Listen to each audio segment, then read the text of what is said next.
Hey guys, it's Nick from Male Vermin Control. I know I haven't done a review for a while. 2024 was very busy for me. I'm hoping to get out some more videos in 2025. We'll just see what happens. There's only so much I can do. However, what a better way to start off the year with the MPR Mini for the first review. Just before we get into the video though, I just want to let you guys know that I have done testing for Wedgetail in the past and they have supplied me some ammunition in the past. However, this time I've purchased this rifle and I'm using my own ammunition. This is just so that I can remain unbiased for you guys, or as unbiased as possible. So I'll leave a link to in the description for the MPR 308 review that I did on the pre-production model. If you're interested, by all means, check it out. The way that I'm going to skin the cat on this review is I'll do the specifications and then I'll go through an accuracy test. There'll be a little bit more information on the accuracy test as we get to it. And then we'll do my final thoughts and opinions of the rifle.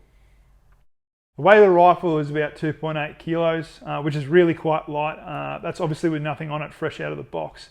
A lot of other rifles that are done in this kind of style, in the straight pull pump action style, are about 3.5, 3.8, 4.5 kilo on the heavy side for some of them, which is quite heavy. With these, you kind of want to whip them around and be able to shoot quite quick. That's kind of what they're designed for anyway. So the barrel is a 16-inch Australian-made hammer forged barrel. I believe it's a Talis-made barrel from memory. It can stabilize projectiles up to 69 grains, so it's a 1 in 9 twist. And the handguard is 15 inches, full-length handguard. Can put a pick rail on it to mount a bipod. It won't interfere with the pump at all. Just be mindful though, if you are shooting this in prone, pump action or operating it will be a little bit awkward, as all pump actions are. The rifle is spring assisted, and how Wedgetail have achieved this is they're actually using all available real estate. I believe they've done this to kind of reduce the weight. So in the buffer tube is an actual buffer spring, and as the bolt goes back, it's actually using that buffer spring to fly forward. It can't be converted to a semi-automatic. However, the way that they've gone about it is very smart to be able to use all that real estate. It really would keep the weight down, because a lot of other brands are kind of making a modified bolt with some guide rods and some springs, which is going to bump up that weight. Mine is a little bit different to the stock standard rifle you're going to get. Mine, I've done a trigger job on it, so it's got a LaRue 2-stage trigger, and I've changed the grip from a A2 grip to a Magpul Mo grip. The A2 grips are fine, they're just a little bit small on my hand. I find that the bigger, chunkier grips work a lot better for me, whereas the A2 is just that little bit too small. The LaRue 2-stage trigger, I keep stuffing up that word. Anyway, the 2-stage trigger I purchased it from Wedgetail. It was about 320 to 350 from off the top of my head. It's got a 4-pound pull, which is about roughly almost 2 kilo pull. The first pull obviously being the first 2 pounds, and the next pull being the next 2 pounds, giving you that in total. There's also a heavier spring that you can put in there to kind of bump it up to that 6-pound pull if you want. It is a must-have. The factory trigger that Wedgetail puts in these, the factory single-stage trigger, on the bit or on the heavier side. Mine was breaking at about 8 pounds. As you fire and break those single-stage triggers in, they kind of reduce down to 6 pounds, but I find that they're just a little bit heavy, and when you're trying to shoot out to longer ranges or do some accuracy testing, they can be a little bit painful because you're constantly taking up the pressure and you don't really know when it's going to break. Whereas with a 2-stage trigger, I find that, you got that initial take up, and then after that the rifle's going to go off. That's just my preference. You guys go off with whatever you want to get. However, I will tell you that I highly recommend getting it. There's 2 that you can get. There's a Victor Precision, which is about $580 to $600, and like I mentioned earlier, the LaRue is about $320 to $350. The only 2 differences with both of them is that the LaRue is a little bit more complicated to install, as the Victor Precision is just a drop-in trigger, and the Victor Precision is about a 2.5, 3 pound trigger pull opposed to the 4 pound pull that you get with the LaRue. Again, I'm just going to emphasize this. It's my preference to have a 2-stage trigger. You go about it how you want, but I recommend that you get one. They are definitely worth their weight in gold.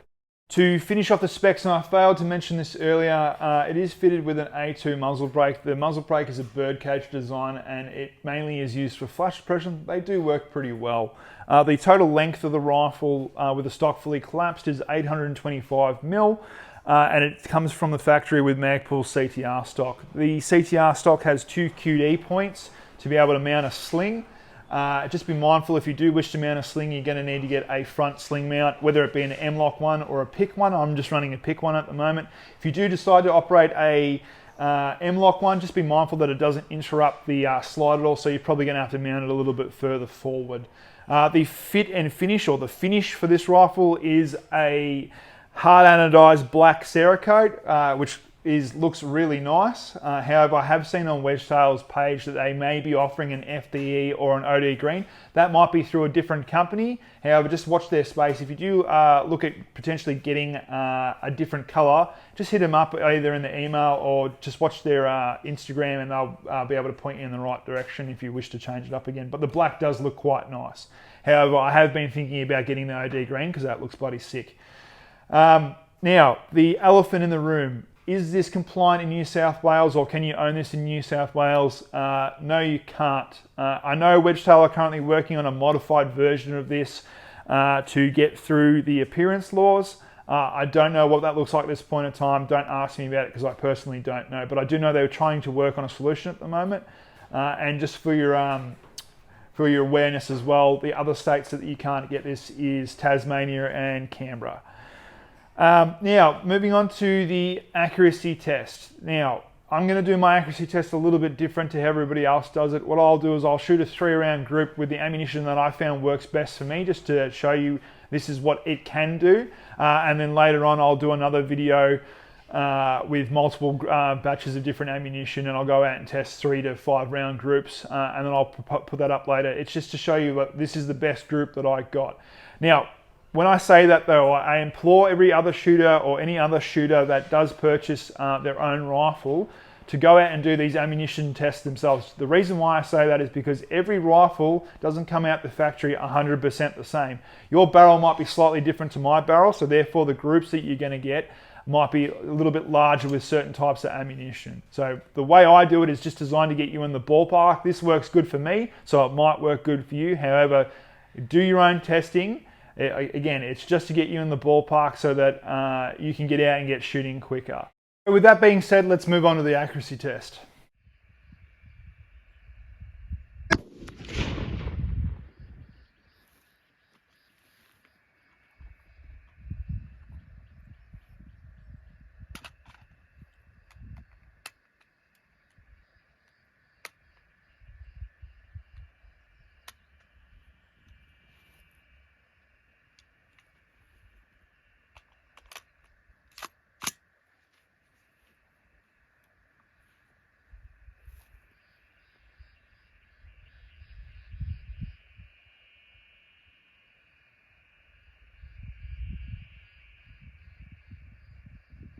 The target's at 100 meters. This was in the warm-up practice. Generally what I do is when I film this, I will warm up first, make sure that I'm happy with where the zero's at, and make sure that everything's functioning correctly with the cameras.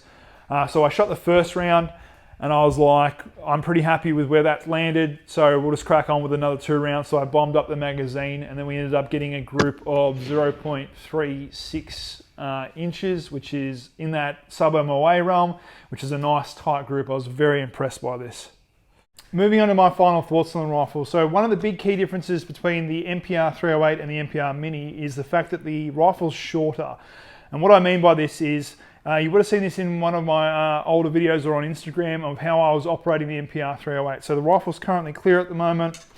I'm just going to release the magazine real quick. I would place the rifle up on my shoulder, release the action. I would then fire, and then from there I'd rack the slide, let the slide go forward, and then put my hand back here, and then fire again. Now that is a little bit slower and it's a little bit harder to get yourself back onto target. Because it's shorter, like I mentioned earlier, you're able to keep your hand on the pump the whole time, rack it and fire, which is going to make you a little bit quicker and more accurate. And it's going to make transitioning between targets a lot smoother as well. So that is one of the big key differences between this and the MPR 308. I've said this 1,000 times about these styles of rifles, and I'm just going to keep harping on it. It's the fact that you can customize it and fit it to yourself the way that you want it. It's purely just awesome. Whether you want an IPSC rifle, a hunting rifle, or even just a regular target shooting rifle, this can do all of that, and you can set it up for all of that. I've really enjoyed putting this through its paces. I've probably put about 600, 700 rounds through it now. So I've really kind of broken it in and had a good time. I do recommend that if you do purchase one of these, after about the 200 mark round of the rounds, that's when it's going to be properly broken in and everything's going to like loosen up and run a bit smoother essentially. So by all means, do put 200 rounds through it. The only con I can say to this is that these are just a little bit awkward to operate in a prone position, like all pump actions are. So that's probably the one drawback from one of these. If you are sitting on the fence about getting an MPR 308, I would cast your eyes onto this and definitely get an MPR Mini. Look, they're cheaper to purchase, they're cheaper to run, so therefore you're going to get more range time and you're going to get more bang for your buck. So by all means, again, if you're sitting on the fence on the 308, then get this model. This will definitely achieve what you want to achieve, and it's going to, later down the road, if you want to get a higher caliber, then by all means, it's the same furniture, it's exactly the same. You'll know how to break it down, you'll know how to strip it. But again, I would purchase this one first. Thing I want to mention before we end the video is with this as well, it might be just a placebo effect, but the action itself, like the spring assistant, it feels a lot more whippier. Like it really wants to drive home forward. Like, I don't know, it feels like it's just a little bit better than how the MPR 308 feels. Again, might be just a placebo effect from the rifle being a little bit lighter. I might be completely wrong, but to me, it just feels like it's really driving home and really wanting to go home.